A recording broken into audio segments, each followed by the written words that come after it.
High friends welcome to my new video और आज আমি তোমাদের সাথে শেয়ার করতে চলেছি মটন কষার রেসিপি। খুবই সহজ আর বানানোর কোনো ঝামেলা নেই, তো তার জন্য তোমাদের পুরো ভিডিওটা দেখতে হবে। আর ভিডিওটা ভালো লাগলে একটা লাইক অবশ্যই করে দাও।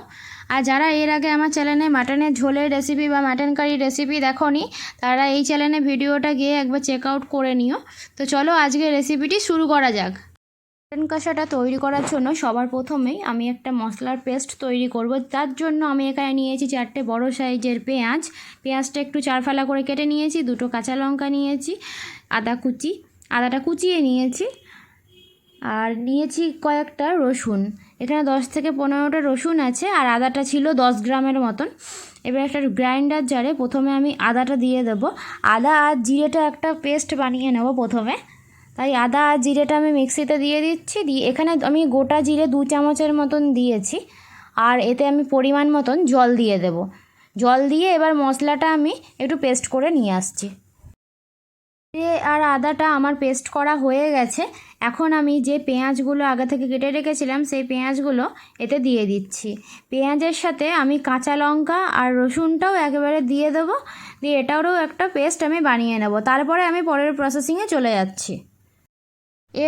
এবার আমি এখানে নিয়েছি 500 গ্রামের মতন মটন, আর মটনটা আমার এখানে বোনলেস আছে, তোমরা চাইলে যে কোনো মটন ইউজ করতে পারো। এতে আমি দিয়ে দিচ্ছি 4 চামচের মতন টক দই। 4 চামচের মতন টক দই দিয়ে আমি যে মশলাটা বেটে রেখেছিলাম সেই মশলাটা এখানে আমি মিশিয়ে দেব।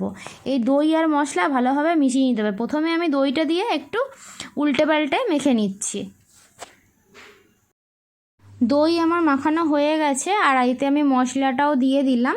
এবার ওই একইভাবে যেমন দইটা মাখলাম সেই একইভাবে মশলাটা দিয়েও এতে মেখে নেব।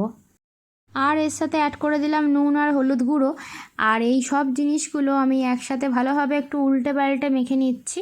মশলা, নুন, হলুদ গুঁড়ো সব একসাথে উল্টে পাল্টে মেখে নেওয়ার পর আমি এটা 1 ঘন্টার জন্য রেস্টে রেখে দেবো। তোমাদের হাতে যদি সময় না থাকে তাহলে তোমরা আধ ঘন্টা রেখেও করতে পারো, কিন্তু যতক্ষণ ভিজিয়ে রাখবে, যতক্ষণ এটাকে রেস্টে রাখবে, ততই এটা টেস্ট বেশি হবে। যতক্ষণ তোমরা রাখতে পারো, তোমরা চাইলে 2 ঘন্টাও রাখতে পারো, কিন্তু আমার হাতে সময় নেই তাই আমি 1 ঘন্টা রেখেই এটা করব। মাংসটা 1 ঘন্টা রাখার পর এখন আমি কষে একটা কড়াইতে দিয়ে দিয়েছি সর্ষের তেল, আর এই তেলে আমি একটা বড় সাইজের পেঁয়াজ একটু ভেজে নেব। আর এই পেঁয়াজটা ভেজে আমি আলাদা সাইড করে রেখে দেব। পেঁয়াজটা বেশি ভাজা যাবে না, হালকা যখন একটু বাদামি হয়ে আসবে তখনই এটাকে আমি নামিয়ে নেব, বেশি ভাজবো না। তো পেঁয়াজটা আমার ভাজা হয়ে গেছে, আর এখন আমি পেঁয়াজটা একটু তুলে রেখে দিচ্ছি। পেঁয়াজটা তুলে রেখে দিয়ে ওই একই কড়াইতে আমি দিয়ে দিয়েছি পরিমাণ মতন তেল। এবার এই তেলটা ভালো করে গরম করে নিয়ে এতে আমি কয়েকটা গোটা গরম মশলা দিয়ে দেবো। গোটা গরম মশলার মধ্যে আমি দিচ্ছি তেজপাতা, এলাচ, লবঙ্গ আর দারচিনি। আর গরম মশলাটা ভালো মতন ভেজে নিলাম। ভেজে নিয়ে আমি এখানে অ্যাড করে দিচ্ছি মাটনটা।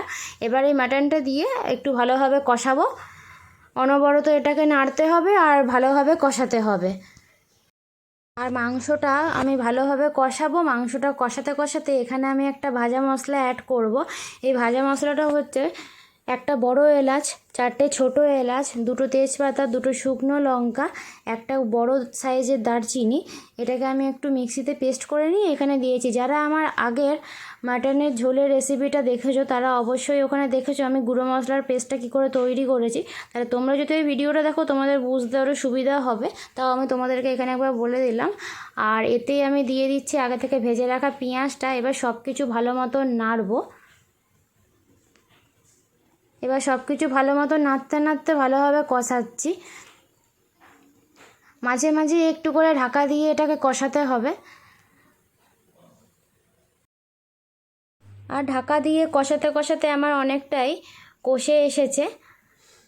আর একটু সময় নেব, 5 মিনিটের মতন সময় নিয়ে আর একটু এটাকে কষিয়ে নেব। কষিয়ে নিয়ে এতে আমি গরম জল অ্যাড করে দেবো, আর এটাকে আমি বসিয়ে দেবো কুক হওয়ার জন্য।